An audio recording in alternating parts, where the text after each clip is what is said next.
لا إله إلا الله لا إله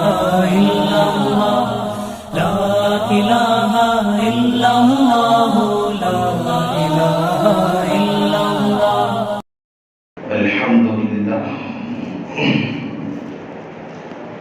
الحمد لله نحمده ونستعينه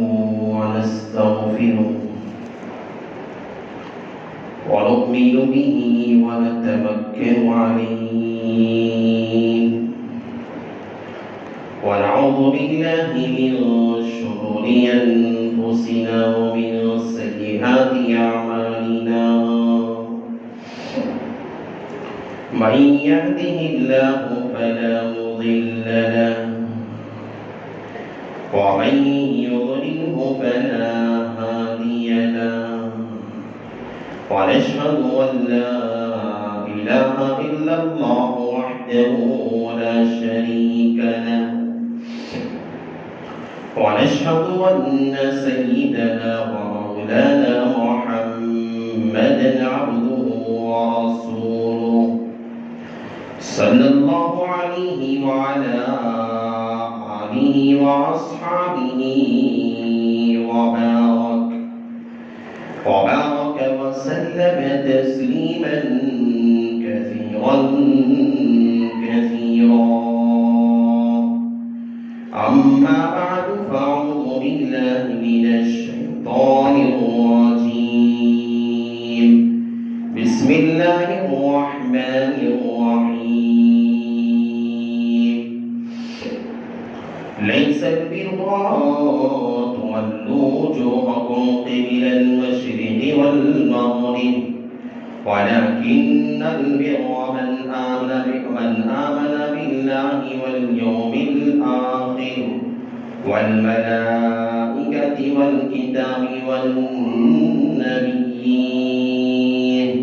وآتى المال على حبه ذوي القربى واليتامى والمساكين وابن السبيل والسائلين وفي الرقاب وأقام الصلاة وآتى الزكاة. وقال النبي صلى الله عليه وسلم: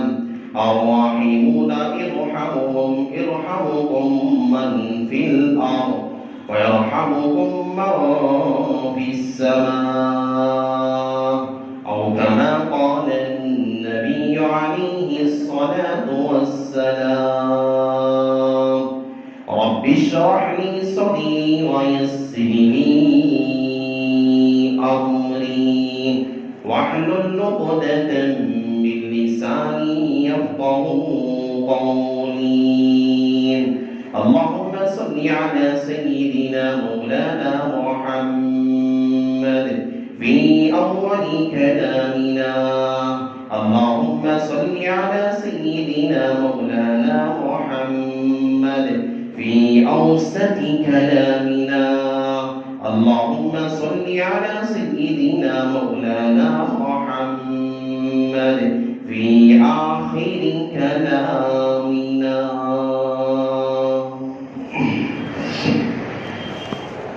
جو لوگ باہر اندر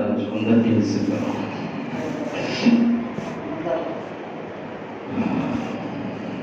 معزز سامعین کرام،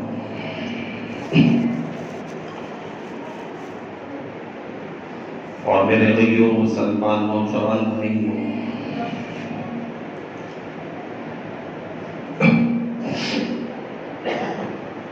اللہ تبارک و تعالیٰ نے اس سورہ زمین پر جتنی مخلوقات کو اللہ نے پیدا فرمایا ہے، اللہ نے ہر مخلوق کے اللہ نے حقوق بیان فرمایا. اور اللہ تعالیٰ نے انسانیت کے لیے اللہ کے نبی علیہ السلام نے ارشاد فرمایا: الخلق آیات اللہ.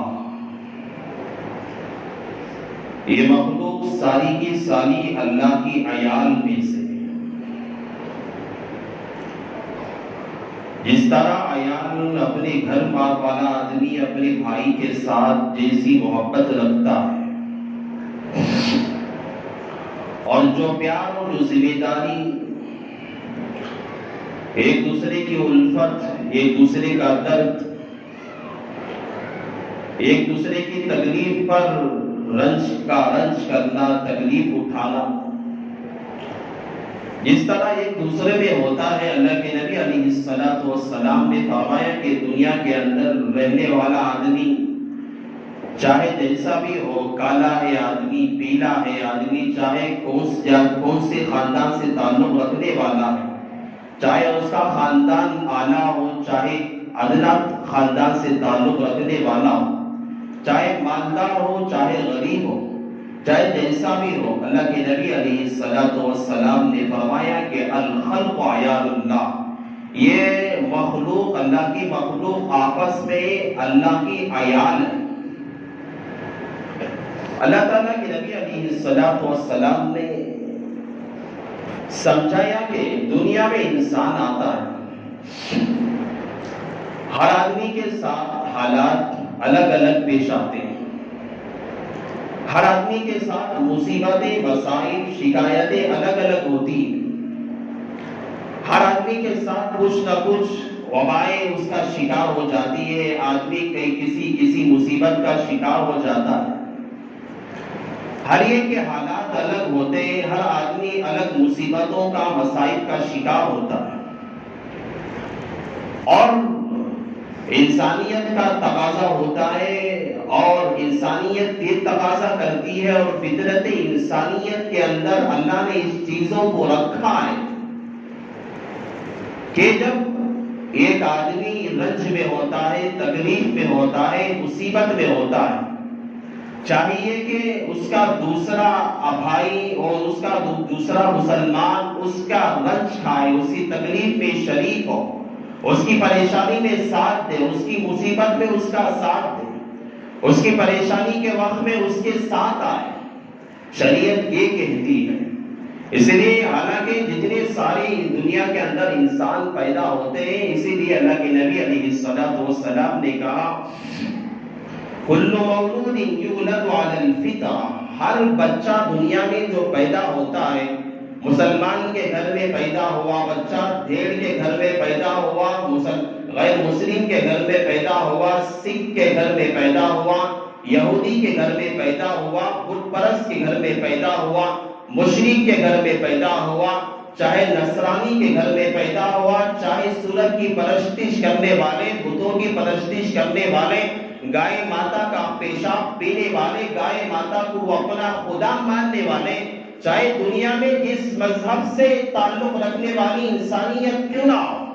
اللہ کے نبی علیہ السلام نے فرمایا دنیا میں جو انسان دنیا میں آتا ہے، ہر بچہ فطرت اسلام پہ پیدا ہوتا ہے، لیکن اس کے ماں باپ او یحودانی او ینصرانی او یمجسانی، اس کے ماں باپ ہوتے ہیں اسے یہودی ہوتے ہیں، بچے کو یہودی بنا لیتے ہیں، غیر مسلم ہوتے ہیں اسے غیر مسلم بنا لیتے ہیں، ماں باپ مندروں میں جا کر گھنٹیاں بجانے والے ہوتے ہیں، بچے کو بھی گھنٹیاں بجانے والا بنا دیتے ہیں، ماں باپ اپنے یہاں بت پرستی کرنے والے ہوتے ہیں، سورج کی پرستش کرنے والے ہوتے ہیں، اور غیر اللہ کو اپنا خدا ماننے والے ہوتے ہیں، اپنے بچے کو بھی اسی دھرم پہ چلا دیتے ہیں، حالانکہ جو بچہ دنیا میں پیدا ہوتا ہے وہ مسلمان کی حالت میں پیدا ہوا کرتا ہے۔ اس لیے اللہ کے نبی کہتے ہیں دنیا میں ہر انسان جو آتا ہے مسلمان کی حالت میں آتا ہے، لیکن اس کے ماں باپ اس کے مذہب کو بدل دیتے ہیں، اس کے حالات کو بدل دیتے ہیں، اس کی زندگی میں فرق لا لیتے ہیں۔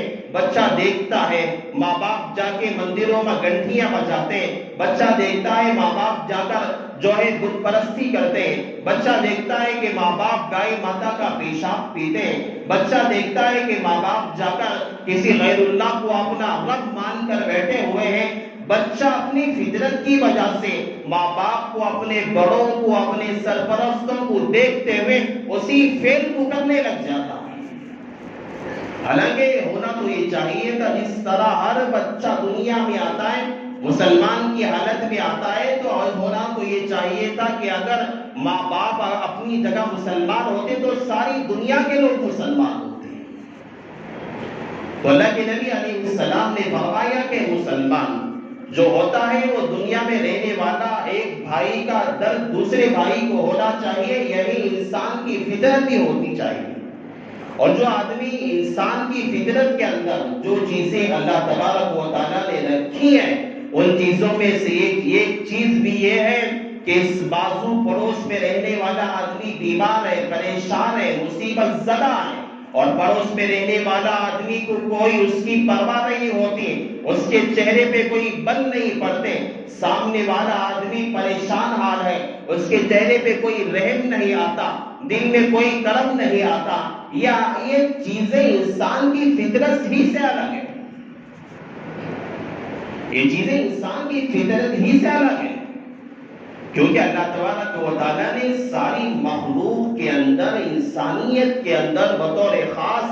اللہ تعالیٰ نے رحم اور کرم، محبت اور الفت کے مادے کو اللہ نے رکھا ہے۔ ہمدردی کا مادہ انسانیت کے اندر پایا جاتا ہے، الفت اور محبت کا مادہ انسانیت کے اندر پایا جاتا ہے، اور یہ محبت، یہ الفتیں اللہ تعالیٰ نے ہر انسان میں رکھی ہے، چاہے جو مذہب سے اس کا تعلق کیوں نہ ہو، جس مذہب کو ماننے والا کیوں نہ ہو، چاہے جس کی عبادت کرنے والا کیوں نہ ہو، کسے اپنا رب ماننے والا کیوں نہ ہو، کہ کہیں چوکھٹوں کے سامنے جا کے سجدے کرنے والا کیوں نہ ہو، لیکن اللہ تعالیٰ نے انسانیت کے اندر الفت اور محبت کا مادہ رکھا ہے۔ اللہ کے نبی علیہ السلام ربیع الاول کا مہینہ ہے، اللہ کے نبی علیہ السلام دنیا کے اندر جب آئے، اللہ کے نبی علیہ السلام نے اپنی نبوت کا تاج اپنے سر پر پہننے سے پہلے، پیغمبر کی سیرت اگر ہم پڑھ کر دیکھیں گے، اللہ کے نبی علیہ السلام نے امت کو 40 سال تک وہ تعلیم دی، وہ اخلاق سکھائے، وہ ادب سکھایا، وہ تعلیم دی، وہ کردار بتا کے دیا۔ اللہ کے نبی علیہ السلام نے جو رہتی دنیا تک کے لیے رہبری کر سکتا ہے۔ اللہ کے نبی علیہ السلام کو جب اللہ کے نبی غار حرا میں جب تشریف فرما تھے، حضرت جبرائیل کا جب نزول ہوا، حضرت جبرائیل علیہ السلام جب وحی لے کر سب سے پہلے وحی اقرأ بسم ربک الذی خلق خلق الانسان من علق، ان آیتوں کو لے کر اللہ کے نبی علیہ السلام کے پاس جب آئے اور وحی کا جب نزول ہوا، اللہ کے نبی کے اوپر جو کیفیت ہوئی اور اللہ کے نبی کے اوپر جو حالات آئے، جو اللہ کے نبی ڈر گئے تھے، اور اس وقت اللہ کے نبی علیہ السلام وحی کے نازل ہونے کے بعد غار حرا سے نکل کر اللہ کے نبی علیہ السلام اپنے گھر کو لوٹے۔ اس وقت اللہ کے نبی علیہ السلام کی پہلی بیوی حضرت خدیجہ الکبریٰ رضی اللہ تعالی عنہا، جو اللہ کے نبی کی بیوی تھی، زوجہ تھی، اللہ کے نبی علیہ السلام نے جب کہا، دیکھا کہ ایسی حالات ہے، زملونی، اے خدیجہ میرے اوپر چادر اڑا دو۔ اللہ کے نبی علیہ السلام پر اللہ کے نبی کی بیوی نے چادر کو اڑا دیا۔ اللہ کے نبی جب ڈرے ہوئے تھے اور کہا کہ ایک فرشتہ آیا ہوا تھا اور میرے پاس خدا کی طرف سے ایک پیغام لے کر آیا، وحی لے کر آیا۔ اس وقت تاریخ کے لکھنے والے مورخین نے، سیرت کے لکھنے والے مورخین نے ان الفاظ کو نقل کیا اور کہا کہ اللہ کے نبی کو حضرت خدیجہ الکبریٰ نے جو الفاظ کہے اور تسلی دی، کہا کہ اے پیغمبر، اے میرے محبوب، اے میرے لخت جگر، آپ نہ ڈریے، آپ پریشان نہ ہوئے، آپ کو اللہ تعالیٰ ایسے ہی ضائع نہیں کر دے گا۔ وجہ کیا ہے؟ کیونکہ آپ دنیا میں رہتے ہیں، آپ جو ہے اس سے پہلے لوگوں کی بہت زیادہ خدمت کرنے والے ہیں، آپ لوگوں کا درد اٹھانے والے ہیں، آپ لوگوں کا بوجھ اٹھانے والے ہیں، آپ لوگوں کے ساتھ ہمدردی کرنے والے ہیں، آپ اپنے دشمنوں پہ رحم کرنے والے ہیں، آپ اپنے دشمنوں کے ساتھ اچھائی کا سلوک کرنے والے ہیں، آپ اپنے دشمنوں کے ساتھ اچھائی کے ساتھ پیش آنے والے ہیں، صلہ رحمی کرنے والے ہیں، یتیموں کی مدد کرنے والے ہیں، مسکینوں کی مدد کرنے والے ہیں، بے کسوں کی مدد کرنے والے ہیں، بیواؤں کی مدد کرنے والے ہیں، کمزوروں کی مدد کرنے والے ہیں، آپ سب کے ساتھ ہمدردی کا معاملہ کرنے والے ہیں۔ حضرت خدیجہ الکبریٰ نے کہا کہ اے میرے محبوب آپ پریشان نہ ہوئے، جب اتنے سارے آپ کام کرتے ہیں خدا کی مخلوق کے ساتھ آپ ہمدردانہ سلوک کرتے ہیں، محبت والا سلوک کرتے ہیں، ہر مصیبت کے وقت میں کام آتے ہیں، ہر پریشانی کے وقت میں کام آتے ہیں، اللہ تعالیٰ تمہیں کبھی ضائع نہیں کرے گا۔ ہم کہتے ہیں آدمی جب کوئی اچھا ہوتا ہے، اچھے کام کرنے والا ہوتا ہے، مصیبت میں کام آنے والا ہوتا ہے، پریشانی میں کام آنے والا ہوتا ہے، لوگوں کے ساتھ اچھا سلوک کرنے والا ہوتا ہے، جب لوگ اس کے پاس جاتے ہیں تو بولتے ہیں بھائی ڈرنے کی بات کچھ نہیں ہے، تو نے تو لوگوں کے ساتھ اچھا سلوک کیا ہے، لوگوں کے فلاں وقت کام آیا، تو نے میرا ساتھ دیا، فلاں کا ساتھ دیا۔ اللہ تعالیٰ ہمارے ساتھ جو تو نے سلوک کیا اور لوگوں کے ساتھ جو تو نے سلوک کیا، جو رویہ اختیار کیا، اللہ اس کی بدولت تجھے ضرور جو ہے کامیابی دے گا، ضرور صحت عطا کرے گا، ضرور تجھے مصیبتوں سے اللہ خطر دو چار کرے گا، اللہ تجھے اپنے جگہ سے پریشانیوں سے اللہ دور رکھے گا۔ لوگ دعا دے کے آتے ہیں، اسی طرح حضرت خدیجہ الکبریٰ نے یہی دعائیں اللہ کے نبی علیہ الصلوۃ والسلام کے لیے تسلی کے طور پر اللہ کے نبی سے کہا تھا۔ اس کے علاوہ حضرت ابو بکر صدیق کے بارے میں بھی ایسا ہی ہے، جب مکہ کے اندر ظلم زیادہ ہو گیا، زیادہ پریشان کرنے لگے، کفار اور مشرکین بہت زیادہ مسلمانوں کو ستانے لگے، پریشان کرنے لگے، حضرت ابو بکر صدیق رضی اللہ تعالیٰ نے جب اللہ کے نبی علیہ الصلوۃ والسلام سے اجازت لے کر اور ہجرت کے لیے مکہ سے نکل گئے، جب مکہ سے نکل کر جا رہے تھے، سردار عرب کا ایک سردار تھا ابن الدغنہ، انہوں نے حضرت ابو بکر کو دیکھا، ابو بکر کیا وجہ ہے اس سفر میں؟ حضرت ابو بکر صدیق نے کہا کہ بھائی میں مکہ میں رہتا ہوں، لیکن مکہ کے لوگ مجھے چین سے رہنے نہیں دیتے، پریشان کرتے ہیں، ستاتے ہیں، پریشانی میں ڈالتے ہیں، اس لیے میں یہاں سے مکہ سے نکل کر کسی دوسری جگہ ہجرت کر کے جا رہا ہوں تاکہ میں اپنی زندگی اپنے اسلام کے ساتھ عافیت کے ساتھ گزار سکوں۔ حضرت ابو بکر صدیق سے ابن الدغنہ سردار عرب کا سردار تھا، کہنے لگا ابو بکر تو دنیا مکہ کے اندر رہتا ہے، بڑے بڑے خدمت خلق کے کام کرنے والا ہے، تو مخلوق کے کام آنے والا ہے اور لوگوں کے ساتھ ہمدردی کرتا ہے، جو محتاجوں کے کام آنے والا ہے، یتیموں کے کام آنے والا ہے، تو مسکینوں کے کام آنے والا ہے، تو ضرورت مندوں کی خدمت کیا کرتا ہے، مسکینوں کی خدمت کیا کرتا ہے، محتاجوں کے کام آیا کرتا ہے، کسی پہ ظلم نہیں کرتا، چلو میں تمہاری ضمانت لیتا ہوں۔ اور مکہ کے اندر کھڑے ہو کر اعلان کیا کہ ابو بکر مکہ میں رہے گا اور کوئی اسے ستائے گا نہیں، میں اس کی ضمانت لیتا ہوں۔ عرب کا سردار کھڑے ہو کر اعلان کیا کوئی ابو بکر کو ستائے گا نہیں، کیونکہ ابو بکر خدمت خلق کرنے والا انسان ہے، چاہے وہ ہمارے مذہب سے ہٹ گیا، اگر چاہے وہ اسلام میں داخل ہو گیا، لیکن وہ مخلوق پہ رحم کرنے والا ہے۔ اللہ تعالیٰ نے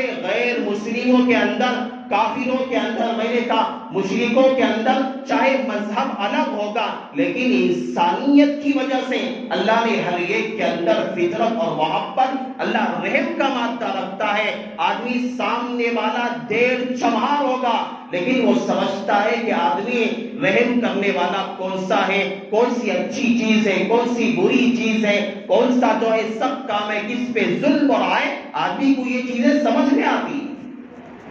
ابن الدغنہ نے کہا میں ضمانت لیتا ہوں کوئی ابو بکر کو ستائے گا نہیں، پریشان نہیں کرے گا، یہ عرب کے ایک مکہ کے اندر لوگوں کی خدمت کرنے والا انسان ہے، اسے اگر کوئی ستائے گا تو میں اس کے انتقام کے لیے کھڑا ہوں گا۔ تو مکہ کے اندر کھڑے ہو کر ابن الدغنہ عرب کے سردار نے اعلان کیا تھا۔ تو میں آپ کو کہنا یہ چاہتا ہوں، اللہ کے نبی علیہ الصلوۃ والسلام کی سیرت مخلوق کی خدمت کے لیے، کمزوروں اور مسکینوں کی خدمت کے لیے اور مخلوق پہ رحم کرنے کے لیے اللہ کے نبی کے اخلاق و کردار بھرے پڑے ہوئے۔ ایک یہودی کا بچہ اللہ کے نبی علیہ السلام کی خدمت میں آتا تھا، جن کا واقعہ لکھا ہے، ایک بچہ جو بار راستے میں اس کے باپ نے کچھ سامان منگوانے کے لیے بچے کو بھیجا، بچہ راستے سے گزر رہا تھا، پیغمبر کا اس راستے سے گزر ہوا، اللہ کے نبی اس راستے سے گزرے، اللہ کے نبی کے جب چہرے کو اس یہودی کے بچے نے دیکھا تو اس کے دل میں ایک عجیب کشش پیدا ہو گئی. اللہ کے نبی کی جگہ پہ اللہ کے نبی علیہ السلام کے ساتھ وہ بیٹھ گیا. باپ انتظار میں تھا کہ میرا بچہ آئے گا. سورج اپنی جگہ غروب ہو گیا, رات ہو گئی. رات میں بہت دیر کے بعد اس یہودی کا بچہ آیا. اس کے باپ نے پوچھا, ارے بچے, میں نے تجھے بہت دیر پہلے کچھ سامان کے لیے بھیجا تھا, تو کیا لے کر آیا؟ بچے نے کہا کہ ابا جان, میں سامان لے کر آیا ہوں. باپ نے کہا تیرے ہاتھ تو خالی ہے, کیا لے کر آیا؟ بچہ کہنے لگا, ابا جان میں سامان لے کر آیا ہوں, لیکن تمہاری آنکھ اس سامان کو دیکھ نہیں سکتی جو میں پیغمبر کے پاس سے لے کر آیا ہوں, جو میں محمد رسول اللہ صلی اللہ علیہ وسلم کے پاس سے لے کر آیا ہوں. اللہ کے نبی کی خدمت میں یہ بچہ آتا تھا, بیٹھتا تھا, جایا کرتا تھا. اچانک ایسا ہوا, بہت زیادہ بیمار ہو گیا. اللہ کے نبی کو خبر پہنچی, یہودی کا بچہ ہے, مشرک کا بچہ ہے. آج ہمارے پڑوس میں رہنے والا آدمی بیمار ہے, پریشان ہے, اسے ایڈمٹ کر کے ہاسپٹل میں پریشان ہے, پریشانی پہ پریشانی ہے. پڑوس میں رہنے والا ہے, کبھی جھانک کر نہیں دیکھتا. یہ ہمارے اخلاق, یہ اللہ کے نبی کی سیرت ہم بولتے ہیں. ہم کہتے ہیں ہم محمد کے ماننے والے, ہم بڑے بڑے نعرے بازی کرنے والے, لیکن پڑوس میں رہنے والے آدمی کے بیمار پہ کبھی ہمیں رحم نہیں آتا. یہ کہاں سی انسانیت ہے ہماری؟ یہ کہاں کی فطرت انسانیت ہے؟ اللہ کے نبی علیہ السلام یہودی کا بچہ تھا, صحابہ بیٹھے ہوئے تھے, چلو کھڑے ہو, ہم چلتے اس بچے کی عادت کے لیے گئے. اللہ کے نبی علیہ السلام نے یہودی کے بچے کی عادت کر کے آئے. اللہ کے نبی نے طریقہ بتایا, میرے بھائی, اخلاق سکھائے کہ کس طرح خدمت کی جاتی ہے, کس طرح خدا کی مخلوق کے ساتھ پیش آیا جاتا ہے, اس کے ساتھ, اپنے پڑوسیوں کے ساتھ, اپنے دوستوں کے ساتھ کس طرح کا رویہ کرنا چاہیے, کس طرح سے پیش آنا چاہیے. پیغمبر نے اپنے ہر اخلاق اور کردار کا نمونہ بنا کے دے کر گئے. اللہ کے نبی علیہ السلام نے جیسا اپنا طریقہ سکھایا, اس کے بعد کے لوگ پیغمبر کی صحبت میں بیٹھنے والے, اٹھنے والے صحابہ میں بھی وہی طریقہ, وہی جذبہ, ایثار کا جذبہ تھا. صحابہ کے اندر بھی وہی جذبات بھرے ہوئے تھے, ہر کام کے لیے کھڑے ہو جاتے تھے. غزوہ تبوک کا موقع تھا.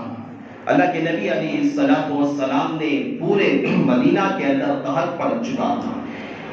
کھانے کے لیے کھانا میسر ہونا بہت مشکل تھا, بہت پریشانی تھی. حضرت اللہ کے نبی علیہ السلام نے دیکھا کہ جنگ کا موقع ہے, کیا کیا جائے. اللہ کے نبی علیہ السلام نے کھڑے ہو کر اعلان کیا کہ جنگ کا مسئلہ ہے اور جنگ کے لیے مال کی ضرورت ہوتی ہے, کھانے پینے کی غلہ جات کی ضرورت ہوتی ہے, تو جس کے پاس جتنا ہے وہ لے کر آئے. مال ہر ایک کو خدا دیتا ہے, مال کا مل جانا کمال کی بات نہیں ہے. مال کا مل جانا یہ کمال کی بات نہیں ہے, خدا کی طرف سے اس مال کو خرچ کرنے کی توفیق کا ملنا یہ کمال کی بات ہے. ارے دنیا میں بڑے بڑے کروڑ پتی, بڑے بڑے مال دولت والے, جن کو خود پتہ نہیں کہ ان کے پاس کتنا مال ہے, انہیں خود پتہ نہیں کتنے بنگلے, کتنے زمینیں, خود پتہ نہیں ہے, لیکن کبھی جاؤ مدرسے کی طرف سے آئے, کبھی چندے کی مسئلے میں جاؤ 100 روپے دے کر بیچتا ہے. مسجد کی طرف سے چندے کے لیے آئے, جاؤ کبھی پوچھ کر دیکھو 50 روپے دے کر بیچتا. بہت سارے ایسے, میں خود گیا ہوں مدرسے کی طرف سے, جا کر آدھا گھنٹہ بیٹھ کر آئے, کہتے ہیں مولانا فلاں دن دے کر بیچتا ہوں, فلاں دن دے کر بیچتا ہوں. کروڑ پتی ہے, اسے خود پتہ ہی نہیں اس کے پاس کتنے بنگلے, کتنی زمینیں. مال کا مل جانا یہ کمال کی بات نہیں ہے, خدا کے راہ میں خرچ کا کرنا یہ توفیق کا مل جانا یہ کمال کی بات ہوتی ہے.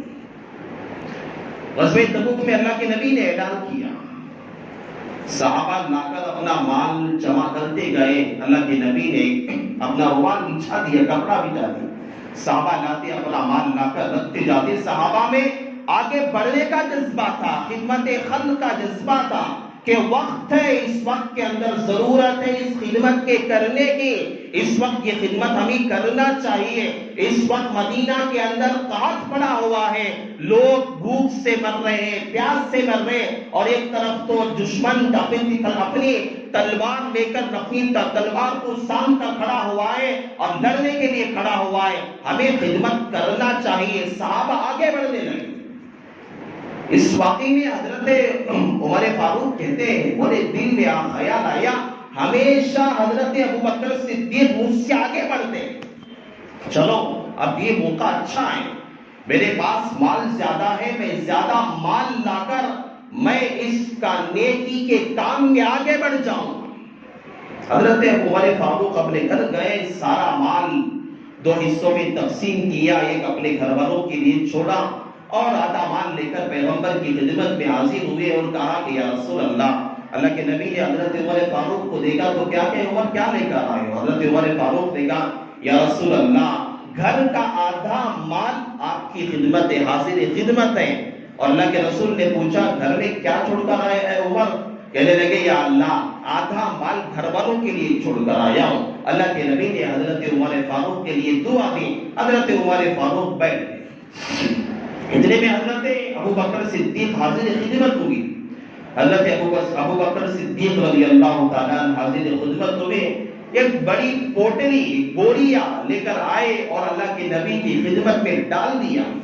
اللہ کے نبی علیہ السلام نے پوچھا کہ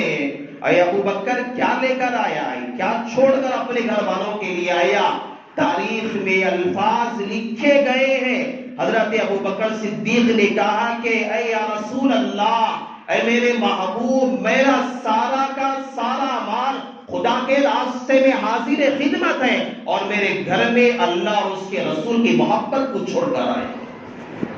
یہ ایثار کا جذبہ حضرت صحابہ میں تھا۔ صحابہ سمجھتے تھے ارے میرے پاس مال ہے، اب مسلمانوں کے لیے ضرورت ہے، فلاں جگہ پریشانی ہے، فلاں جگہ مصیبت ہے، فلاں جگہ قحط پڑا ہوا ہے، میرا مال اس جگہ اگر خرچ ہوگا میری دنیا اور آخرت کے اندر یہ مال کام آئے گا۔ اگر جانتے ہوئے بوجھتے ہوئے فلاں بیمار ہے، فلاں پریشان ہے، فلاں جہاں پاکسالی ہے، فلاں کے جگہ کے لوگ پریشان حالی میں ہیں، فلاں جگہ کے ہمارے بھائی مصیبت میں ہے، فلاں جگہ ہمارے رشتہ دار پریشان حالی ہے، قرضداری کے اندر ہے، ان کی بچیوں کی شادیاں نہیں ہو رہی ہے، مال ہمارے پاس ہے، جانتے بوجھتے ہم اپنے مال کو بڑھانے میں لگے ہوئے، یہ مال کام آنے والا نہیں ہے۔ خدا کی طرف سے سمجھ لو، مال رکھ کر خاموش بیٹھ جانا، کنجوسی اختیار کر لینا، مال پہ مال جمع کر لینا، سمجھ لو کہ ایسے انسان کو خدا کی طرف سے خرچ کرنے کی توفیق نہیں ملی ہے۔ حضرت عثمان غنی رضی اللہ تعالیٰ، ایک مرتبہ ایسا ہوا کہ یہودی تھا، ایک پانی کا مسئلہ تھا، پانی بیر ایک روما، ایک کنواں تھا، اس کا مسئلہ تھا، یہ مسلمانوں کو پانی بیچا کرتا تھا، لوگ پریشان ہوتے تھے، پانی خریدنا پڑتا تھا۔ حضرت عثمان غنی رضی اللہ تعالیٰ نے دیکھا کہ یہودی کو لوگوں کے ساتھ پیسہ لے کر پانی بیچا کرتا ہے، تو اپنا پاس پیسہ تھا، دیکھو مال، میں بار بار سمجھا رہا ہوں، مال ہمارے پاس ہے، اسے دیکھنا چاہیے ضرورت کہاں ہے، ضرورت کی جگہ اگر لوگوں کی ضرورت اور خدمت خلق کے لیے پیسہ صحیح جگہ صحیح مصرف پہ خرچ ہوگا، اللہ اس میں برکت بھی دیتا ہے۔ غلط جگہوں پہ خرچ ہوتا ہے، اللہ تعالیٰ اس مال سے برکتوں کو ختم کر کے رکھ دیتا ہے۔ حضرت عثمان غنی نے دیکھا کہ پانی کا مسئلہ ہے، لوگ پریشان ہیں، یہودی سے بات کیا کہ اس کنویں کو مجھے دے دے۔ یہودی نے کہا کہ میرا کاروبار اس میں چلتا ہے، میں پیسہ کماتا ہوں، اگر میں تجھے بیچ دیا تو کیا کروں؟ حضرت عثمان غنی نے کہا کہ فراست ایمانی ہوتی ہے، اللہ تعالیٰ ایمان والوں کو، اللہ والوں کو اللہ تعالیٰ ایک فراست دیتا ہے۔ ہماری نظر ہے، ایک اللہ والے کی بھی نظر ہے، ایک اللہ والا ایک بات کہتا ہے، ہماری بات تو ہماری عقل میں وہ باتیں گھستی نہیں ہے، لیکن فراست ایمانی ان کی اتنی زیادہ ہوتی ہے، وہ آگے کے آنے والے حالات کو تبصرہ کر لیتے، دیکھ لیتے، اور ان کی باتوں کے اندر وہ فراست ایمانی موجود ہوتی ہے۔ حضرت عثمان غنی نے کہا کہ بھائی مجھے ایک کام کرنا، تیرا آدھا کنواں، آدھی بوڑی مجھے بیچ دینا، آدھی تو رکھ لینا اور قیمت پوری لینا۔ یہودی نے سمجھا نہیں تھا، اس نے ہاں مان لیا، پیسہ پورے لے لیا، رقم پوری لے لیا اور کہا کہ ایک دن تم پانی بھرنا، ایک دن میں بھروں گا۔ تو بات ہو گئی۔ حضرت عثمان غنی نے کہا مسلمانوں سے، ایک دن جس دن میری باری آئے گی، سارے کے سارے مسلمان بغیر قیمت کے پانی بھرا کرو اور بغیر کسی قیمت دیے کے پانی بھر لیا کرو۔ مسلمان سارے آتے ہیں اور یہ پہلے دن جس دن حضرت ابوبکر حضرت عثمان غنی کی باری آتی ہے وہ پانی بھر لیتے، دوسرے دن یہودی آتا، کوئی پانی خریدنے والا نہیں ہوتا تھا۔ یہودی نے دیکھا تو میرا تو یہ بیچنے کا مسئلہ ختم ہو گیا، حضرت عثمان غنی کے پاس گیا، آدھا جو کنواں بچا ہوا اسے بھی خرید لو۔ حضرت عثمان غنی نے اسے بھی خرید لیا، مسلمانوں کے لیے وقف کر دیا۔ حالات جب آتے ہیں ان کے حالات میں ساتھ دینا، کام آنا، پریشانی کے وقت میں، مصائب کے وقت میں، حالات کے وقت میں، یہ اصل چیز ہوتی ہے۔ میں آپ کو اتنی دیر اس وجہ سے سمجھا رہا ہوں، ہمارے یہاں دکن کے علاقے میں، حیدرآباد کے علاقے میں جو حالات ہیں، جو سیلاب کی وجہ سے، مسلسل بارش کے ہونے کی وجہ سے، جو آج ہم اپنے موبائلوں میں، اپنے یہاں گھروں میں، ٹی ویوں میں، نیوز چینلوں کے ذریعے سے، واٹس ایپ اور فیس بکوں کے ذریعے سے ہم جو حالات دیکھ رہے ہیں، لوگوں کے گھر ڈوب کے چلے جا رہے ہیں، لوگ جو ہے برباد ہو گئے، کہیں گھر برباد ہو گئے، 11,000 سے زیادہ گھر ڈوب کے ختم ہو چکے ہیں، کئی لوگوں کی موتیں ہو چکی ہیں۔ اور یہ بس حیدرآباد میں نہیں ہے بلکہ ہمارے کرناٹک کے بھی کئی ضلعوں کے اندر یہ حالات کا شکار ہو چکے ہیں۔ میرے بھائی دیکھو، برسات خدا کی رحمت ہے، خدا کی یہ رحمت ہوتی ہے، لیکن کبھی کبھی یہ رحمت جو خدا کی برستی ہے، باران رحمت، کبھی کبھی یہ رحمت زحمت بھی بن جاتی ہے۔ لوگ کہتے ہیں کہ ایسی جگہ جو سیلاب آتا ہے جو سمندری علاقے ہوتے ہیں، حالانکہ ایسا نہیں، اللہ کی مصلحت ہوتی ہے۔ اللہ تعالیٰ بہت سارے لوگوں کو سمندروں میں رکھ کر جہازوں میں رہتے ہیں، وہیں رہتی ہیں، لیکن کئی برسوں سے، کئی سالوں سے اپنی زندگیاں بسر کر رہے ہیں، کبھی انہیں ایسے حالات نہیں آئے۔ نہیں، ایسے علاقے ہوتے ہیں جہاں پر ایسے سیلاب آنے کا کوئی گمان اور خدشہ اور ڈر ہی نہیں ہوتا، لیکن اللہ کی رحمت اور مصلحت ایسی ہوتی ہے، اللہ تعالیٰ جہاں چاہتے ہیں اپنی رحمت کو زحمت میں تبدیل کر دیتے ہیں۔ ارے ہوگا تو نہیں کہاں، جہاں گناہ زیادہ ہوتا ہے، جہاں اپنے بچے اپنے والدین کی نافرمانی کرتے ہیں، یا ایسا ہوتا ہے ہم بعض چیزیں ایسی ہوتی ہے بس کتابوں میں پڑھتے ہیں، بعض سے میں نے بس کتابوں میں میں نے پڑھا تھا، کبھی میں نے اپنی آنکھوں سے نہیں دیکھا تھا کہ بچے اپنے ماں کو مارتے ہیں، اپنی ماں پہ ہاتھ اٹھاتے، میں نے کبھی نہیں دیکھا تھا۔ ابھی قریب میں میں نے اپنی آنکھوں سے دیکھ لیا کہ راستے میں کھڑے کر کے بچے نے اپنی سگی ماں پر چھوٹے کھما کے بال کھما کے مارا۔ میں نے خدا کی قسم جب اس حالات کو دیکھا، واقعتاً میں نے کہا یہ قرب قیامت کی علامتوں میں سے ہے۔ اللہ اپنی رحمت کی جگہ زحمت میں تبدیل نہیں کرے گا تو کیا کرے گا؟ بچہ اپنی ماں کو سرے بازار میں روڈ پہ مارے، وہاں رحمت کی جگہ زحمت نہیں برسے گی تو کیا برسے گی؟ جہاں دھوکے بازی ہے، جہاں شراب ہے، جہاں جوا ہے، جہاں گاجا سکڑیلی کا مسئلہ چلتا ہے، جہاں جوے پہ جوا نوجوان کھیلتا جا رہا ہے، وہاں زحمتیں نہیں برسے گی کہ تو رحمتیں کہاں آئے گی؟ ہم دعائیں کریں، ہم مانگیں، لیکن یہ ہماری کرتوتیں نہیں بدلے گی۔ کل جو ہے ایک ہفتے سے جہاں حیدرآباد میں ہوا ہے، گلبرگہ کے علاقے میں ہوا ہے، میرے بھائی ہم توبہ کریں خدا سے، ایسے گناہوں سے ہم توبہ کریں۔ ہمارے چامراج نگر میں بھی ایسے حالات آ سکتے ہیں اگر ہم گناہوں سے توبہ نہ کریں، ہم توبہ نہ کریں گے، ایسے حالات کا ہم شکار ہو سکتے ہیں۔ اس لیے باز آ جائے، جو حالات ہوئے ہیں میں آپ کے سامنے کہنا یہ چاہتا ہوں، اب جو حالات ہوئے ہیں اس حالات کے لیے ہم جو ہے انسانیت کے تحت الخلق عیار اللہ، اور اللہ تعالیٰ نے اپنے قرآن میں فرمایا وَفِي أَمْوَالِهِمْ حَقٌّ لِلسَّائِلِ وَالْمَحْرُومِ، اللہ تعالیٰ نے ہمارے اپنے مالوں میں سے سوال کرنے والوں کے لیے اور حاجت مندوں کے لیے اللہ تعالیٰ نے حصہ رکھا ہے۔ میرے پاس مال ہے، تو میرے پاس میں سے مال کا حصہ اگر کوئی ضرورت مند ہے، کوئی حاجت مند ہے، کوئی مانگنے والا ہے تو اسے بھی دینا میرے مال کا ایک حصہ ہے۔ تو اس لیے جو حالات آئے ہوئے ہمارے شہر سے تعاون ہو رہا ہے یا تعاون کی کوششیں کی جا رہی ہیں، تو آپ کے پاس جتنی طاقت ہے، آپ کے پاس جتنا مال ہے، جتنی کوشش ہو سکے اپنے مسلمان بھائیوں کے لیے، چاہے غیر مسلم ہیں، اپنی انسانیت کو برقرار رکھنے کے لیے آپ کوشش کریں، مالی تعاون جہاں تک ہو سکے اپنے مال میں سے آپ جو ہے تعاون کرنے کی کوشش کریں۔ انشاءاللہ اسی ہمارے مسلمان بھائیوں کے لیے جو اس وقت کے حالات کے اندر سیلاب زدہ ہیں، جو سیلاب کا شکار ہو چکے ہیں، حدیث میں آتا ہے جب کوئی مسلمان بندہ